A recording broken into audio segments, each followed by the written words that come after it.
A'udzu billahi minasyaitonir rajim. Bismillahirrahmanirrahim. Uhayyikum bitahiyyatil Islam wa hiya assalamu alaikum warahmatullahi wabarakatuh. Alhamdulillahi rabbil alamin.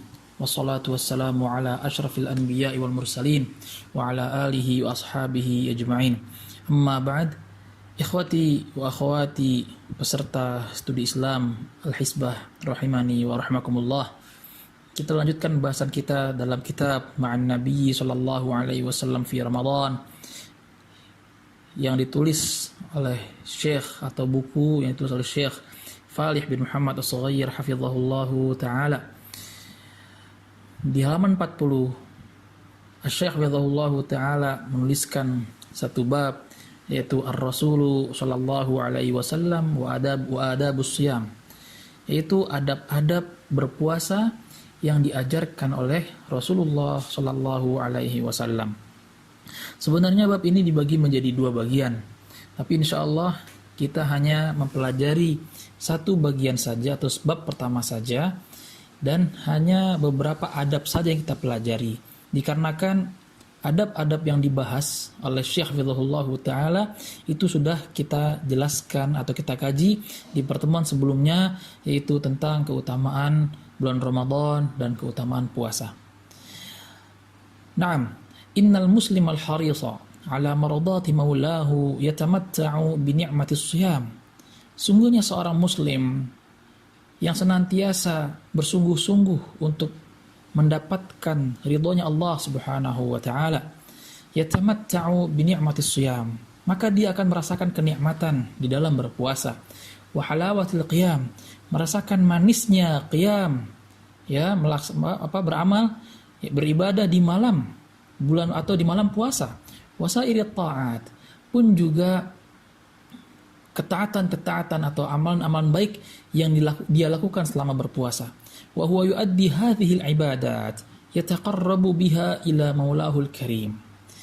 Tidak lain dan tidak bukan, seorang muslim yang dia sangat bersemangat untuk berpuasa, menjalankan ketaatan amalan-amalan baik dalam ketika berpuasa, adalah untuk mendekatkan dirinya kepada Allah Subhanahu wa taala wa ridwan. Sangat ingin sekali, berkeinginan keras untuk mendapatkan ampunan dan ridha dari Allah Subhanahu wa taala. Hal yang terpenting di dalam kita menjalankan puasa atau adab puasa, yaitu sebagaimana Syekh Hafizahullahu Ta'ala menjelaskan, famin ma'alimil iqtida bihadan nabiyil karim, ya, dan suatu hal yang penting ketika kita senantiasa mengikuti jalannya Nabi sallallahu alaihi wasallam, at-ta'arruf ala hadihi fi adabis shiyam, yaitu kita hendaklah mempunyai keinginan untuk mengetahui bagaimana petunjuk ajaran Nabi Sallallahu Alaihi Wasallam di dalam menjelaskan tentang adab-adab berpuasa. Wa awamilal qabul, pun juga bagaimana Nabi Sallallahu Alaihi Wasallam mengajarkan faktor-faktor bagaimana puasa itu bisa diterima oleh Allah Subhanahu wa Ta'ala. Wa ala ra'si hadhil adab balis syurut, hal utama atau adab yang paling utama dan bisa dikatakan inilah syarat sahnya puasa, yaitu an-niyatu al-khalisah lis-shiyam, niat yang tulus ikhlas di dalam menjalankan puasa. Fa sya'nus shiyam sya'nu ayyi ibadatin lillahi azza wa jalla. Perkara puasa itu sama halnya dengan perkara-perkara ibadah yang lain, dan kita lakukan hanya untuk Allah azza wa jalla. Fal mukallaf, hendaklah seorang hamba la tuqbalu minhu ayyatan atau ayyata ibadatin illa bihadhihi niyyah. Amalan seorang hamba itu tidak akan, atau ibadah seorang hamba itu tidak akan diterima oleh Allah Subhanahu wa taala kecuali berdasarkan atau atas dasar niatnya. Tahqiqan liqaulihi ta'ala, sebagaimana Allah Subhanahu wa taala menegaskan dalam surat Al-Bayyinah ayat 5, wa ma umiru illa liya'budullaha mukhlishina lahud-din hunafa. Dan tidaklah mereka diperintahkan kecuali hanya untuk beribadah kepada Allah Azza wa Jalla, ikhlas untuknya dan bagi agama yang lurus ini. Dalam satu hadis riwayat Imam Bukhari dan Muslim rahimahumallahu taala dari Umar bin Khattab radhiyallahu taala anhu bahwasanya Rasulullah sallallahu alaihi wasallam bersabda, "Innamal a'malu binniyat." Sungguhnya segala macam amalan itu bergantung pada niatnya. Wa innama likulli imri'in ma nawa. Sungguhnya setiap hamba atau setiap orang, kita semua itu pastilah mempunyai niat-niat untuk melakukan sesuatu atau mengamalkan sesuatu. Faman kanat hijratuhu ilallahi wa rasulih. Maka barang siapa yang hijrahnya, yaitu ketika saat itu hijrah para sahabat dari Makkah menuju Madinah, ilallahi wa rasulih, ya, hanya kepada Allah Subhanahu wa taala wa rasulih, dan hanya untuk dan kepada rasulnya, fa hijratuhu ilallahi wa rasulih. Maka ganjarannya apa? Hijrahnya dia sesuai dengan apa yang dia niatkan, yaitu hanya untuk Allah Subhanahu wa taala dan rasulnya. Wa man kanat hijratuhu lidunya yusibuha, dan barang siapa yang hijrahnya untuk mendapatkan dunia yang dia inginkan, aw imra'atin yankihuha, atau untuk mendapatkan, ya, atau ingin menikahi perempuan yang dia damba-dambakan, fa hijratuhu ila ma hajar ilaih. Maka ganjaran hijrahnya yaitu dia mendapatkan apa yang dia inginkan. Dunia dia dapatkan, atau perempuan yang nikahi dia dapatkan itu. Tapi ganjaran pahala Allah Subhanahu wa taala pastilah tidak akan dia dapatkan. Waqad dzakara ahlul ilm, ya, para ulama telah menyebutkan anna niyyata siyamal fard atau anna niyyata siyamil fard, bahwasanya niat berpuasa yang wajib, yaitu Ramadan, yajibu an tabita minal lail, wajib untuk diniatkan dari malam sebelum berpuasa. Ini berlaku bagi puasa yang wajib, ya, berarti puasa Ramadan. 5 rawa, sebagaimana Ibnu Umar radhiyallahu taala anhuma meriwayatkan dari Hafsah radhiyallahu taala anha bahwasanya Rasulullah sallallahu alaihi wasallam bersabda, "Man lam yubayyiti shiyami qabla al-fajr fala shiyamalah." Barang siapa yang belum atau tidak meniatkan atau belum berniat sebelum masuknya waktu fajar, ya, barang siapa yang belum berniat berpuasa sebelum masuknya waktu fajar, maka dia tidak mendapatkan puasanya atau amalan puasa dia tidak sah. Maksudnya bagaimana? Kalau seandainya dia baru berniat puasa setelah subuh, ya, puasa wajib, maka pada hari itu puasa dia batal. Karena apa? Dia tidak meniatkan puasa itu dari sebelum fajar. Membahas masalah atau riwayat tadi, walaupun diperselisihkan, ya, apakah riwayat Ibnu Umar dan Hafsah di sini marfu' mauquf tapi insyaallah hadis tersebut sahih, sebagaimana Syekh Albani rahimahullahu taala mensahihkan hadis tersebut di kitab Sahih Tirmidzi. Ikhwati wa akhwati peserta studi Islam Al-Hisbah, a'azzani Allahu wa iyyakum. Asy-Syaikh hafizahullahu taala menegaskan juga di sini dalam tulisannya, wala yulzamut talaffuzu bihadhihi niyyah, dan tidak diwajibkan atau tidak diharuskan atau tidak, hendaklah yang namanya niat itu tidak dilafatkan, ya, berarti hendaklah yang namanya niat tidak disebutkan dengan wa yaqumu maqama dzalika istisy'aruhu lil qiyami li wajibati as-sahar mathalan au ayyu amalin yadullu ala annahu sayasum. Lalu bagaimana kalau seandainya kita berniat tidak dilafatkan? Maka sekiranya kita sahur, ya, seumpama besok puasa nih, sebelum subuh kita sahur, secara tidak langsung itu kita telah meniatkan diri kita untuk berpuasa. Bukankah begitu? Au ayyu amalin yadullu ala annahu sayasum. Atau bisa kita melihat juga amalan lain yang menegaskan dia akan berpuasa. Contohnya saja, ya, dia selama ini selain sahur, mungkin kita bisa sedikit ambil contoh, dia ingin sudah menegaskan dalam dirinya, saya selama puasa atau dimulai awal puasa akan melaksanakan tahajud. Ya, maka ketika besoknya dia bertahajud dan itu dilakukan di awal puasa, secara tidak langsung dia telah meniatkan akan berpuasa pada hari tersebut. Kemudian wa min ahammil adab fi hadihi sallallahu alaihi wasallam pun juga merupakan perkara yang paling penting dalam adab berpuasa, ayyakuna as-saimu muttaba'an atau muttabi'an fihi hadiyuhu sallallahu alaihi wasallam wa sairan ala minhajihi. Senantiasa mengikuti petunjuk Nabi sallallahu alaihi wasallam ya pun kepada manhajnya dalam berpuasa. Wa min dzalikum siyamuhu min jami'il muftirat al-hissiyah wal ma'nawiyah.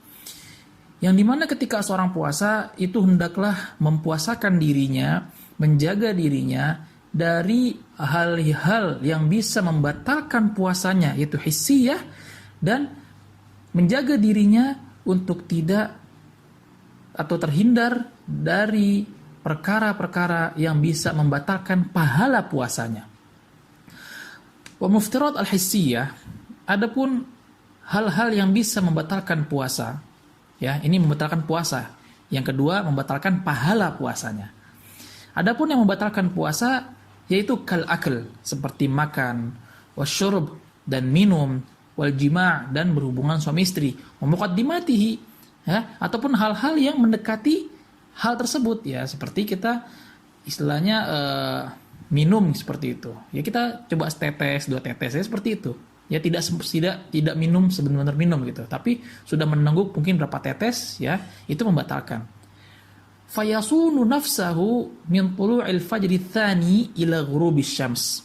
Yang dimana ketika seorang berpuasa, hendaklah dia menahan dirinya untuk tidak makan, tidak minum, tidak mempergauli istrinya, dimulai dari munculnya fajar yang kedua, ya, sampai tenggelamnya matahari. Sebagaimana firman Allah Subhanahu wa taala, "Fal'ana bashiruhunna wabtaghu ma kataballahu lakum." Maka sekarang, ya, berhubunganlah dengan istri-istri kalian dan carilah apa yang telah ditetapkan oleh Allah Azza wa Jalla bagimu. Wa kulu washrabu hatta yatabayyana lakumul khaytul abyadu minal khaytil aswadi minal fajr. Makan dan minumlah kalian hingga jelas nampak bagi kalian perbedaan antara benang putih dan benang hitam, yaitu di waktu fajar. Tsumma atimmus shiyama ilal lail. Kemudian sempurnakanlah puasa sampai datangnya malam. Nah, ini bisa kita baca di surat Al-Baqarah ayat 187. Naam, ikhwati wa akhwati serta studi Islam Al-Hizbah, Azzani Allah wa iyyakum. Asy-Syaikh menjelaskan, faman akala aw syariba min ba'di tulu'il fajri ila ghurubis syams min ghairi 'udhrin faqad irtakaba jurman 'azima. Barang siapa yang sengaja makan atau minum, ya, setelah munculnya fajar, atau simpelnya setelah waktu subuh dia sengaja makan dan minum, kemudian hal tersebut dilakukan olehnya dari mulai subuh sampai tenggelam matahari tanpa adanya uzur, dia makan, dia minum tanpa ada uzur syar'i, maka dia telah berdosa besar, wahtamala itsman mubina, dan dia telah mendapatkan dosa yang nyata. Sebagaimana juga dalam satu hadis, akan tapi hadis ini dhaif, ya. Di Asy-Syaikh hafizahullah taala pun menyebutkan di footnote-nya, catatan kakinya, ya, hadis ini dilemahkan oleh Syekh Albani rahimahullahu taala dalam Al-Jami', yaitu man aftara yauman min ghairi rukhsatin wala maradin wala yaqdin anhu shaumad dahri kullahu wa in shamahu. Yaitu barang siapa yang tidak berpuasa satu hari pada bulan Ramadan tanpa adanya keringanan ataupun sakit, ya, atau bisa katakan udzur yang syar'i, maka dia tidak dapat dibayar atau dia tidak akan boleh membayar puasanya sepanjang tahun walaupun dia melakukannya. Tapi sekali lagi kemudian taubat, maka dia tetap harus mengganti puasanya tersebut di waktu selain bulan Ramadan. Wahada, kata Syekh Hafizahullahu Ta'ala, hadith ini, wa in istadalla bihi ala 'azami atau ala 'izamil wizri wal itsm la yanfi wujubal qada. Ya. Dan di sini Syekh mengatakan kalau hadith ini dijadikan sebagai hujjah, ya, tetap hadith ini tidak bisa menghilangkan wajibnya untuk mengganti puasa. Wa tabi' al-akl wasyurb kullama yasilu ila al-jawf an tariqil anfi awil fami mimma yughdi bihil jasad kal ibr al-maghdiyah wa nahwiha. Dan perlu diperhatikan juga bahwasanya makan dan minum atau segala sesuatu yang kita makan atau minum dan itu sampai ke kerongkongan, baik itu melalui hidung ataupun mulut, pun juga hal-hal yang bisa memberikan vitamin ke dalam diri seorang, seperti contohnya adalah infus, maka hal tersebut pastilah membatalkan puasa. Jadi kalau memang kita sengaja masukin air lewat hidung sampai masuk ke tenggorokan, maka puasanya batal. Pun juga dengan kalau kita sakit, ya, kita tidak makan, tidak minum, tapi kita dimasukkan infus ke dalam pembuluh darah kita, maka itu pun juga membatalkan puasa. Wa minal muftarat al-hissiyah, pun juga dari hal yang membatalkan puasa tersebut, al-jima' fi nahari Ramadan, berhubungan suami istri di siang Ramadan. Wa huwa a'zamul muftirat wa aktsaruha ithman wa ashadduha jurma. Ya, dan ini merupakan dosa yang paling besar dibandingkan dengan kalau orang berpuasa, makan dan minum di tengah-tengah bulan Ramadan. Karena apa? Karena nantinya ketika seorang itu tidak makan atau ketika seorang itu makan dan minum di siang hari bulan puasa, dia hanya cukup menggantinya saja, mengqadanya saja. Berbeda dengan ketika orang berhubungan suami istri di siang Ramadan. Kenapa? Fama'a butlanis shaum wa fasadihi yajibul qada wal kaffaratul mughlathah atau mughalladhah. Ya. Ketika seorang itu khilaf, dia berhubungan suami istri di siang Ramadan, bukan hanya wajib mengganti puasa tersebut, tapi harus membayar kafarah yang sangat berat. Wahia itqu raqabatin mu'minah. Yang pertama, membebaskan seorang hamba sahaya yang mukminah.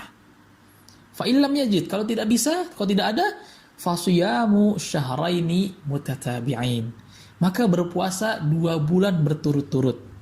Fa illam yastati', kalau belum bisa, fa it'amu sittina miskina ma'at taubati wal istighfar wal inabah ila Allah jalla wa ala. Kalau tidak bisa puasa 2 bulan berturut-turut, bagaimana? Maka hendaklah memberikan makan 60 orang miskin disertai dengan taubat dan istighfar sebenar-benarnya kepada Allah Azza wa Jalla. Adapun hal yang bisa membatalkan pahala puasa, artinya puasa tetap sah, tapi pahalanya bisa hilang. Ya, wa min ahammil asya' al-ma'nawiyah allati yajibu tarkuha, yang harus ditinggalkan, ya, faktor yang bisa menggagalkan atau menghilangkan pahala puasa kita, sebagaimana Nabi Shallallahu Alaihi Wasallam bersabda, as-saumu junnah, puasa itu adalah perisai. Fa idza kana yaumu shaumi ahadikum fala yarfathu wala yaskhab. Di saat kita sedang berpuasa, maka hendaklah kita menahan diri kita untuk tidak berbuat keji, dan juga wala yaskhab, dan kita juga tidak menyalakan api permusuhan. Fa in sabbahu ahadun, kalau dia dihina, ya, atau dibuli pada siang bulan Ramadan, dia dilecehkan, direndahkan pada siang bulan Ramadan, aw qatalahu, atau dia diperangi oleh orang lain, falyaqul inni mru'un shaim, maka hendaklah dia mengatakan bahwasannya saya sedang berpuasa. Intinya adalah ketika kita berpuasa, hendaklah kita banyak menahan diri kita, bukan hanya menahan dari makan dan minum saja, tapi juga menahan diri kita untuk tidak melakukan perbuatan-perbuatan yang keji. menahan lisan kita untuk tidak menghina orang, untuk tidak menjelek-jelekan orang, menahan lisan kita untuk tidak mengeluarkan kata-kata yang kotor, pun juga menahan diri kita untuk kita tidak menzalimi atau mengganggu. Hada wa sallallahu ala nabiyyina Muhammad wa akhiru da'wana alhamdulillahi rabbil alamin. Assalamualaikum warahmatullahi wabarakatuh.